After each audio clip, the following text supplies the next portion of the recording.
This is the Action Movie Guys podcast, bringing you action movie reviews from across the decades, plus box office numbers and insight like never before. And now, your hosts of the Action Movie Guys podcast, Alex and Nate.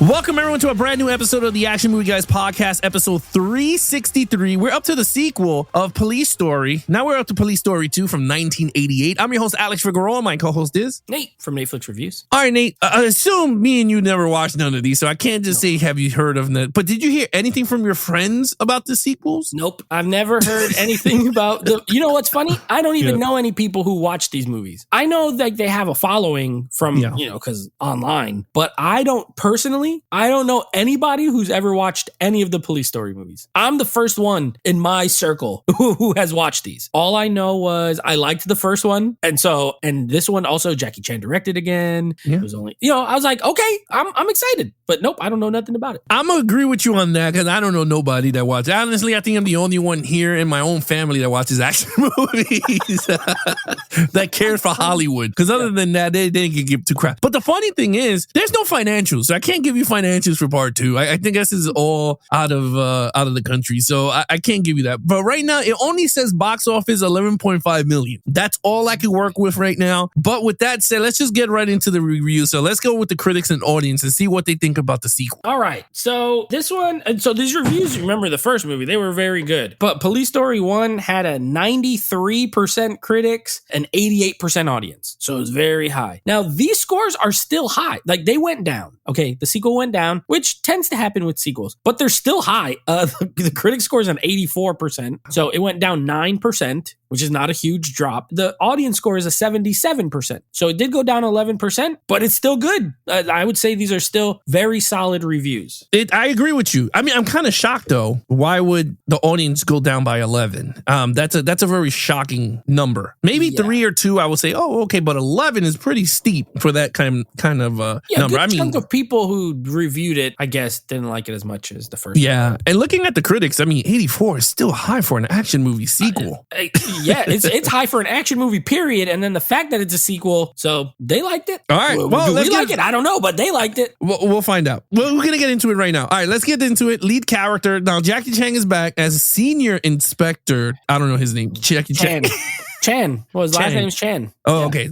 It's like Kui Kwa Chan or something like that. So Alex, let me ask you a question. Did you watch this movie in English? No, I didn't even know that was this one has an English dub. Oh, son of a bitch. The Criterion does have an English dub. Oh, damn it. I switched it. I switched it to English. So this is hilarious. I switched it to English about halfway, not even halfway through, maybe like 30 minutes in. I normally read the subtitles. Yeah. Honestly, I prefer it because I feel like you get more from the acting when it's in their regular language than when it's dubbed, because then you have these goofy voiceover people being like, hey, go to here. And it never, like, the voiceover people, it seems like they're not acting. It seems like they're just talking weird. But this one, I did put it in English. And the hilarious thing in English is that in the English dub, his character's name is Jackie. They just call him Jackie Chan. The whole movie.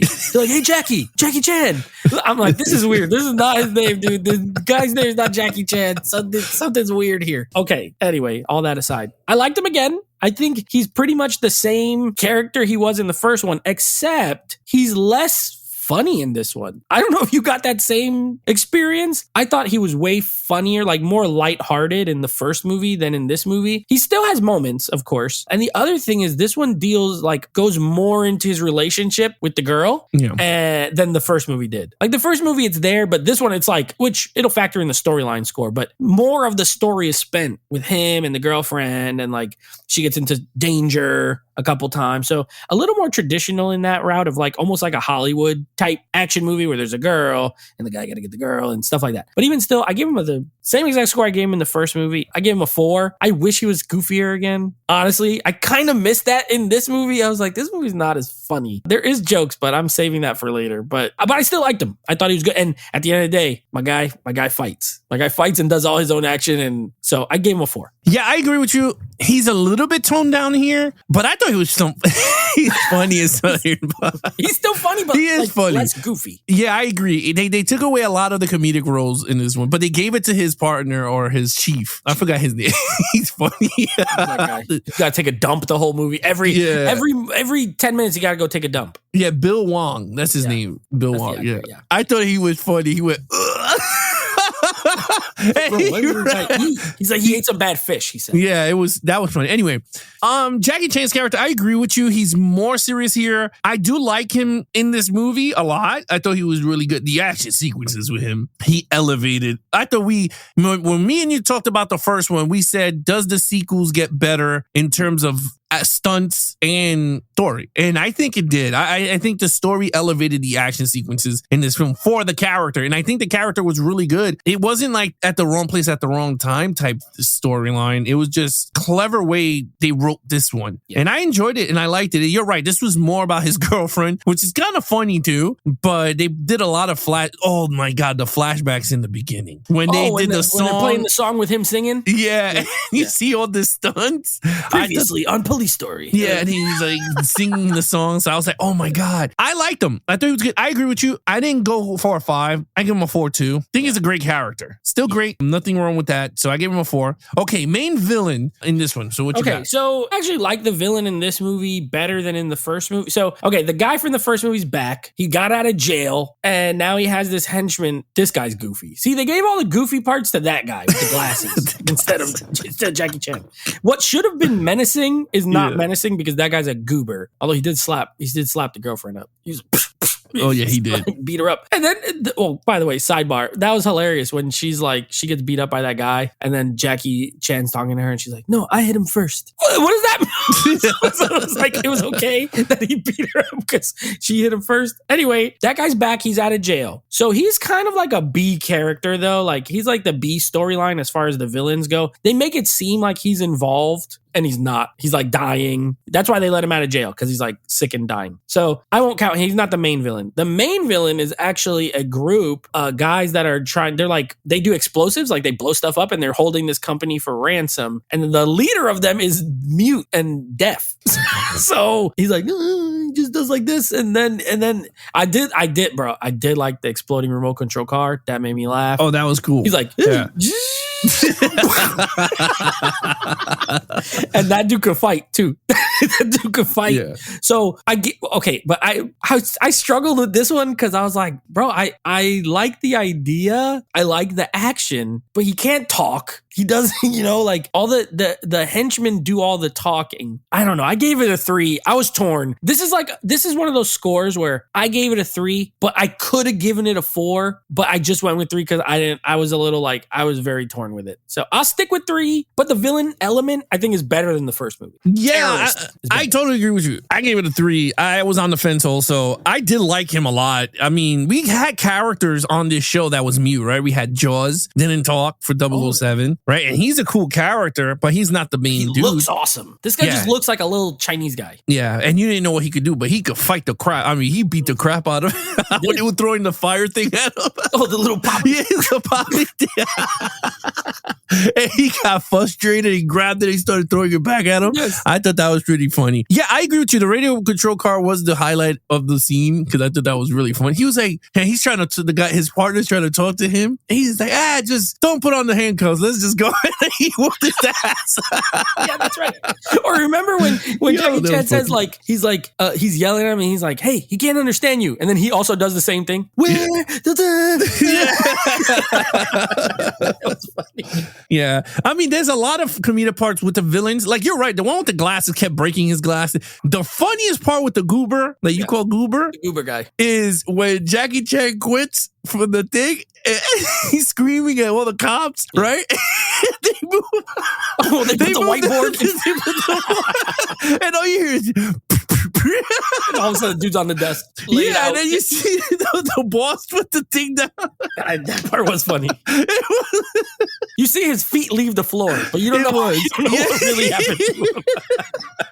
He uppercutted him or something. Yeah, it was. I gotta say, like, we're laughing because it's not laughter of like this is a horrible movie. We're laughing because these scenes are really comedic. It's really, it's like I never like we do so much action comedy here on the show, like not as much, but I feel like the movies that we have done are not as funny. Yeah, this one is like the first two movies so far are hilarious, and they do stuff that is unique. Like I never seen that in an action comedy movie. Like they move the big like easel in front so they don't see him get his ass beat. Like that shit is funny, and then the sound effects of it, like you just hear like Teenage Mutant Ninja Turtle fighting sound of like. Yeah, you see.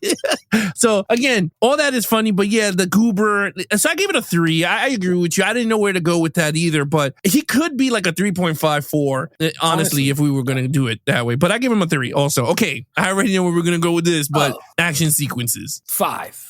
Again, a 5. Listen, I will say, I think the first movie has more action than this one. This one has more story than the first movie, and the first movie has more action than this movie. However, the action that's in this is top notch. I love the restaurant fight when he goes and sees the goober guy in the restaurant and they fight. Even the part with the stools, like he puts the stools together and they do this thing. Oh my gosh. And the way he rolls on that bar, it looks like he floats. I don't even know how he did that, but there's no wires or nothing. He did some kind of jump and like spins across this bar. It was awesome. So that fight was really good, but the fight in the park, amazing. Honestly, is so freaking good. When he has the little sticks, he's literally, there's one guy who he just really gives it. He's like, I'm like, oh my God, bro, this is so sick. Loved it. And there's no music playing. It's just like action. The finale's not as, the finale in the first movie is better in the mall. Like that action sequence is better than the finale here, but the finale here is good. They're fighting in a fireworks factory, and there's one stunt that looks insane when the deaf guy falls off into those barrels and they shoot it from above. So there's no mat. You don't see a mat anywhere.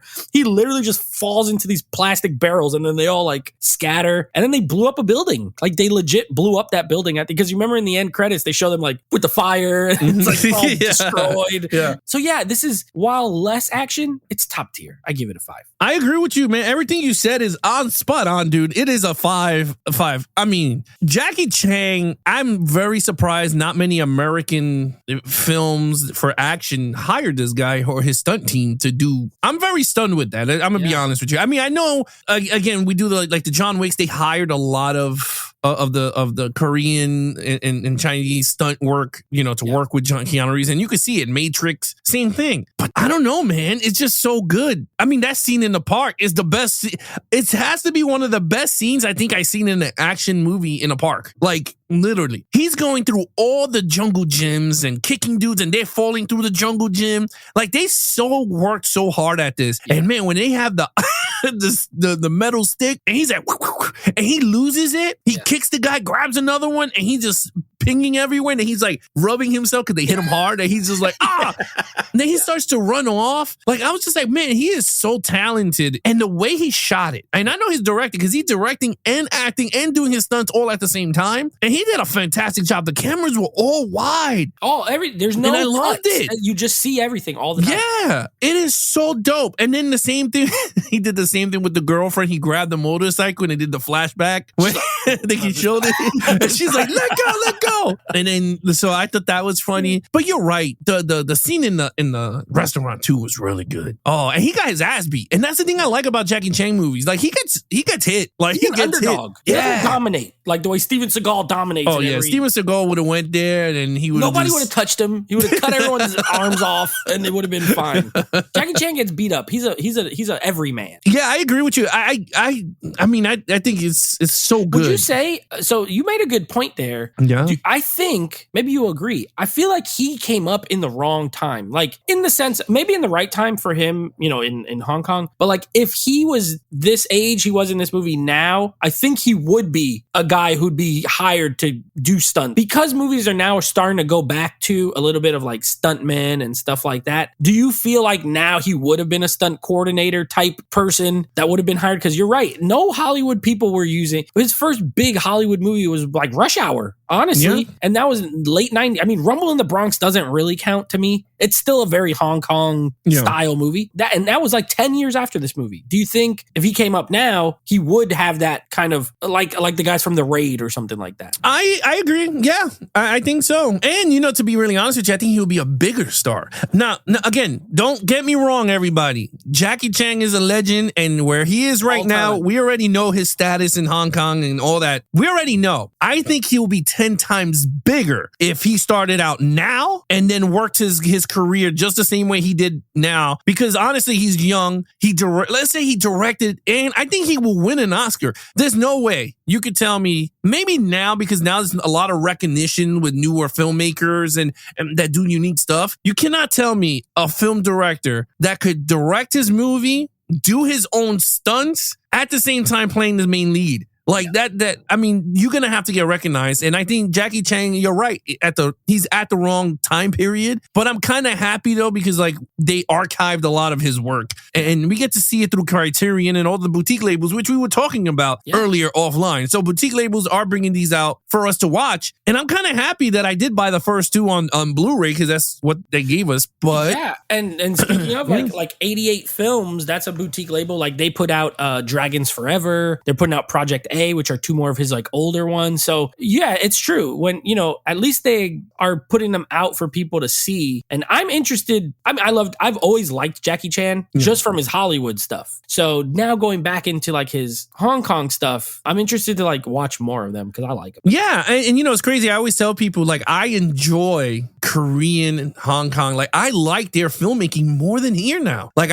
I just feel like they know what to give their audience. Mm-hmm. Like when you watch a horror movie, I could give you, if we do a survey, I guarantee you it'll be in a 90% bracket. If you ask everybody, they'll say they prefer foreign horror. Japanese horror. Yeah. Japanese horror distinct. Over here. Mm-hmm. Same thing with action. I guarantee you would enjoy more action movies, which we're trying to dabble into the podcast, but we're enjoying more than American. I mean, Americans are we still have our gunplay. We got our car chases, but I just feel like they know what to give their audience to enjoy. And I kind of like it. And I guess they hand to hand and all that. You know, they shoot it where you could see the action. Yeah, they I agree. Take more pride in it. Yeah, I like that. And anyway, that's 5 across the board here. Oh, yeah. And of course, let's get to storyline. Okay, I like the storyline of this movie too. I don't know. This movie's good. Spoiler alert if you don't already know. This is a good sequel. There's things in it that I didn't like, but I liked it overall. I think the overall plot is good. You get the cop. He's coming back. Now it's like after the first movie, he got in trouble because he destroyed a lot of, you know, property and stuff, but he's still on the force. Eventually he quits and he just wants to go on vacation with his girlfriend.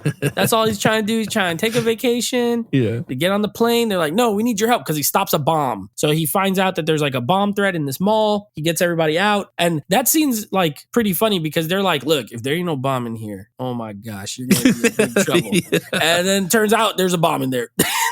I like the scene too with the ball. Like they make it think when the ball hits that ice cream thing, it's going to blow up. It's all in slow motion. And he just picks up the ball and goes like nothing happens, but then it blows up later. So I like that scene. This one's a little edgier. I wouldn't call this an edgy movie, but this one's edgier than the first one. It's a little darker. You got terrorists blowing stuff up. You know what I mean? Yes, it's funny, but it's like I said, it's less goofy than the first movie. There's a little bit more menace to the villains. Like though the glasses guy is a goober, what he's doing is threatening to the girl. Like, oh, I know where you live. I know where your mom lives. We're going to come find you. Blah. And then the actual terrorists end up taking her. They put the bomb vest on Jackie Chan, that was a good, I like that stuff too, where he's like wearing the bomb vest. And so like, this is an edgier movie. And I think that was a good move to still have the humor, but to do a little different than the first movie. Ultimately, I can't say it's way better than the first, but I give it the same score. I gave it a 4. I thought it was just as good and slightly different. Well, I will say what I didn't like. I did not like the jokes with the captain as much. Like this dude, it was funny the first time, but like why for half the movie, all he has to do is take a crap and he farts in an elevator. Like it's all like fart and poop jokes, which is weird. Yeah, he blames Jackie. Why would you do that? You don't have no manners. Why you fart in the elevator? I'm like, what's going on here? And he's constantly holding his stomach. He goes, takes a crap. Then the girlfriend comes. I did like that part though. When the girlfriend comes to the police station, she's arguing with him and they're all naked in the shower. She's like, why are you guys listening to me? I'm not talking to him. Like, what are they supposed to do? But the guy's running storyline with taking a crap I was like, okay, enough of this already. Other than that, though, I thought it was good. I agree with you. That storyline was kind of weird, but I like this movie. I thought this movie is a solid sequel to the first one. I think it's slightly a little bit better in terms of, like, I enjoyed this one more than the first. Okay. Slightly. And I think it's due to the action. I think the action got better. And I'm like, oh my God. And I felt like the character, yes, I do miss the first version of the character, but I felt like this one became what we traditionally call an upgrade to the character, like a sequel, right? Like, this reminded me of Lethal Weapon 2, right? Or Die Hard 2, right? Die Hard 2 was kind of edgier for its time. But a lot of people didn't like it because it was in the airport for some reason, but it was very edgier if you really look at it, right? I think I felt like that watching this movie. I was like, you know what? I kind of enjoyed it for what it was. I agree with you. The bomb stuff was cool when he went into the meeting and he had to put the thing under the table and he stole the guy's jacket. I thought that was pretty cool too. Like, there was so much stuff that I do enjoy. The captain yelling at him for all the stuff because, like, he's at the wrong place at the wrong time. Like, he's still, like, they have to pay property taxes to a lot of stuff that he destroys. He goes, this time you have to go to a restaurant and you have to destroy the restaurant. And he was like, they talk bad about my girl. Yeah. He was so mad. So, like, and then he quits. And then, like you said, or when he made the girl take the airplane left. And he was like, no, I got her passport. And then she came back. I was like, oh, man. And she gets deported. Yeah, she got deported back to, oh, man. So I thought it was fun. Overall, I thought it was a great movie. In terms of storyline, I kind of enjoyed it. Now that I know that there was a damn English dub. I wondered, the first one might have had one or did not. Did you check? Because the first one didn't have it. Okay. Yeah, the first one was just straight, like, maybe they were like, no, we don't. Maybe they didn't record one for the first movie, but once it was popular, they recorded one for the second. Hopefully part 3 does. Hopefully part 3. Most likely. I'm sure. Police Story 3. But I will look it up. But yeah, I gave it a 4. You gave it a 4. Okay, total points. Oh, no, overall. Yeah, I gave it a 4. Again, same as the first movie. I think they're equally good. This one has a higher total, which we're not to total yet, but that's because this one has a better villain than the first movie. I would say, honestly, objectively, they're about on par for me. Now, here's what was weird about this one. The back of the Criterion, so I watched the Criterion, we have the Blu-ray, and I'm pretty sure it said it was an hour and 40 minutes or something, but the actual movie's 2 hours. And I looked it up, and apparently, similar to the next movie we're going to do, there are like multiple versions of this movie. And the one that ultimately ends up, I don't know if you could switch it on the disc or not, but there was like this was like a Japanese version. Like the version that got in Japan is the one that's on this disc. There is a shorter one that cuts out, I'm assuming trims some of the fat off of it. I honestly feel like I might have liked that one even better because there's some stuff in here that goes on and I don't know what they cut out, but I don't know where to find it. And I don't know if it's on that disc or not, but there are multiple versions of this movie. And if it was a little tighter, like the first movie, I think it might have been upgraded for me, but this one does drag at some parts. It is, like I said, it's 2 hours. So I don't know if there's another version available. I usually don't dig into stuff that much, but when I just thought it was weird that it didn't match the box and the movie. So that's what happened. Anyway, this is like the version that got released to Japan or something like that. But overall, I liked it. I gave it a 4. This is a very solid sequel. I would say at least equal to the first movie. A little different, but equal. Great action again. And yeah, just so far, a very good series. It's off to a good start. I agree with you. I totally agree with you 100%. I gave it a 4 too. I enjoyed this movie a lot. I thought it was really good. I don't think it's perfect. I don't think we're going to get there yet, but I think the entire package is a fun first 2 movies. I'm going to be honest. I own the first 2 on Criterion Blu-ray. And they look great. The Blu-rays they look fantastic. And they sounded amazing. Now, for those of you out there, before we continue on, that have Super Cop 3 in 4K, they have 4Ks. The 4K comes with an English DTS HD Mastered Audio 5.1, so we're good there. But the Cantonese version is in Dolby Atmos. So now you have to decide if you want to read and feel the thunder, or if you want to feel less thunder and just listen to English words. Yeah. So, but the cool thing is they give you close to 5 different tracks. So of audio. I think you should go with the Atmos because you've read to this point. Yeah, already. I mean, this whole month I've been reading movies. And we're going to be reading it. Well, no, you don't have to read on the next one, luckily. But yeah, you're going to have to read one more. I know for a fact one of the other Jet Li movies I picked is in, it probably has a dub, but I know the original was in Chinese. Yeah, so again, so you guys know already, you guys have the 4K, you guys have the English subtitles also, dubbed version. So, okay, so with that said, we got that out the way. I gave it a 4. 4. You gave it a 4. Again, I think this movie overall is great. Now your total points. 20 out of a 25. Great movie. And the first one got an 18, but again, I would say they're equal. just the villain element got this a couple extra points. Yeah, I gave this a 20 also. We're tied in this part 2 of Police Story. All right, Nate, what is coming up next on the podcast? Right. So coming up next, we're starting off a new month, a new actor month, and the actor here is Jet Li. So we're doing some Jackie Chan and some Jet Li movies. First up is a movie from we're gonna have to talk about it on that show. It's originally from 1996, but it didn't really come to the States until 1999. So we're gonna call it a 1996 movie, and that's a movie called Black Mask. So that will be coming up next episode, and then after that, we will of course be moving on to the next Police Story movie. Now this is the first one with a subtitle. It is Police Story 3: Super Cop. I think some people just refer to it as Super Cop, but it's Police Story 3. That is the true title. And that one, again, our boy Jackie Chan's back now, doesn't direct this one, okay? He does not direct the last 2. Someone named Stanley Tong directs them, but it does have Michelle Yeoh, so we're getting another action star in it, so we'll see how that goes. All right, guys, there you have it. Guys want to follow us in our social media accounts, please follow Nate over on Instagram at Netflix Reviews. Check out the podcast with him and his friends called Netflix Movie Reviews. Anything AMG Podcast, you can follow us on Geeks and Flicks on Instagram. And of course, you guys can follow the AMG Podcast also on YouTube, on our YouTube channel at Action Movie Guys. And of course, we're under all the podcast providers, Spotify, TuneIn Radio, YouTube Music, all those. Other than that, I'm your host, Hat Figueroa. My co-host is Nate from Netflix Reviews. Be awesome to each other and geek out.